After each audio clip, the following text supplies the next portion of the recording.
Dzīvnieku pasaulē viss notiek vienkārši un dabiski. Tur, kur cilvēks izmanto instrumentus, dzīvnieku liek lietā savu ķermeņa daļas. Dzenim knābis ir kā ķīlis. Viņš ar to izkaļ koku mizā caurumiņu un izvelk kukaiņu kāpurus. Bebra zobi ir tik spēcīgi un asi, ka ar tiem viņš spēj nogāzt jebkuru sev tīkamu koku un aizstiept uz mājokli kādu noderīgu zaru. Šis ir vēzis.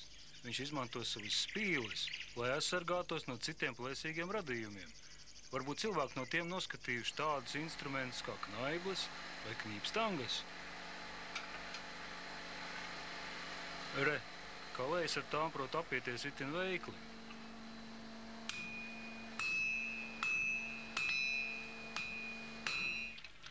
Visi plēsēji ar zobiem sadala medījumu, arī šis tīģeris. Nagi kaķveidīgiem dzīvniekiem lieliski noder kāpelēšanai pa kokiem. Vai šo kāpšanas paņēmienu cilvēki arī būtu noskatījušies no dzīvniekiem? Vērojot, kā lapsens veido savu pūzni, cilvēks varbūt izgudrot papīru. Lapsens savu mājokli lipina no sakošļātas koksnes piciņām. Cilvēki rīkojas līdzīgi. Saberas kokamīzu ūdenī, izlej uz speciālām paplātēm, lai ūdens notek un izžāvēja. Šo atklājumu pirms 2000 gadiem izdarīja kāds ķīnietis. Cilvēki vienmēr ir apbrīnojuši putnu spēju lidot. Vēlme tikpat viegli un veikli planēt virs kalniem, mežiem, pļavām un ūdeņiem ir mudinājusi cilvēkus uz dažādiem eksperimentiem. Daži bija pārliecināti, ka spēs lidot, ja vien viņiem izdosies atdarināt putnu spārnu kustības. Šie izgudrotāji piesprādzēja sev spārnus un tos veicinot centās pacelties gaisā. Daži pādroši pat metās lejā no augstiem torņiem vai klintīm. Diemžēl, visi pirmie mēģinājumi bija neveiksmīgi un pat traģiski. Apmēram pirms 500 gadiem lidošanas noslēpumu centās atklāt itāliešu gleznotājs un zinātnieks Leonardo da Vinci. Viņš jau tolaik uzzīmē daudz lidaparātu modeļus, pat helikopteru, taču uzbūvēt šādas ierīces neizdevās. 300 gadus vēlāk brāļi Montgolfier izgatavoja milzīgu papīra balonu, ar kur pirmajā izmēģinājumā devās aita, gailis un pīle. Dažas dienas vēlāk viņi paši ar gaisa balonu veic nelielu ceļojumu. Cilvēki turpināja izgudrot dažādas lidierīces. Šis izgudrotājs bija plānojis pacelties gaisā kopā ar savu māju. Daži plānoja lidot ar velosipēdu, citi ar kuģiem, bet Minhausens esot mēģinājis ceļot pat ar lielgabalu lodi vai vienā sasētē ar pīļu baru.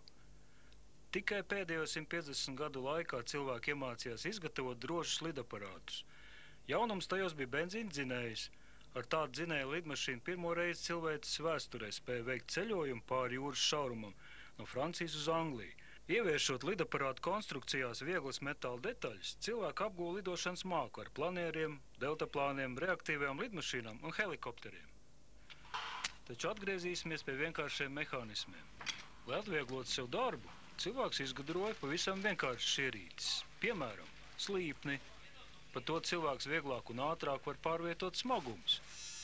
Vai arī pats uzkāpt augstāk.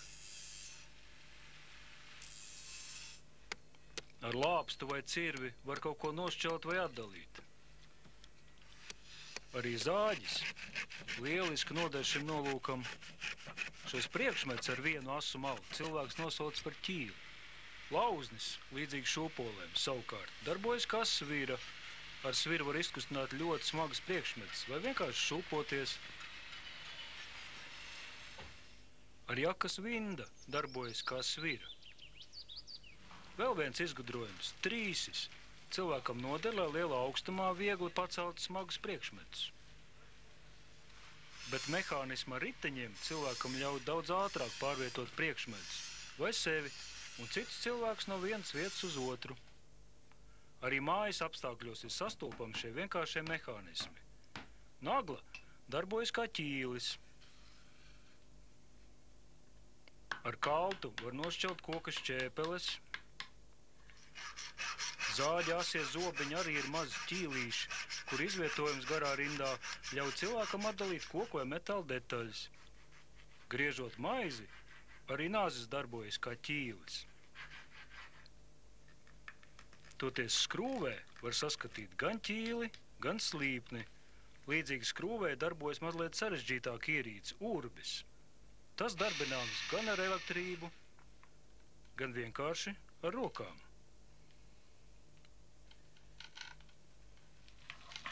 Pat maļamajā mašīnā var saskatīt kaut ko līdzīgu skrūvē. Lielas sarežģītas ierīces var darboties tikai tāpēc, ka to detaļas strādā kā vienkāršie mehānismi.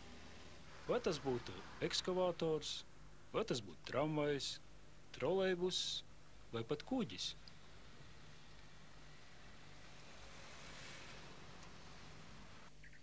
Ar dzīvniekiem un cilvēkiem ir tāpat. Tie var iet, skriet, lēkāt, peldēt, lidot un rāpot, tāpēc, ka arī dzīvo būtņu ķermeņa daļas darbojas kā vienkāršie mehānismi.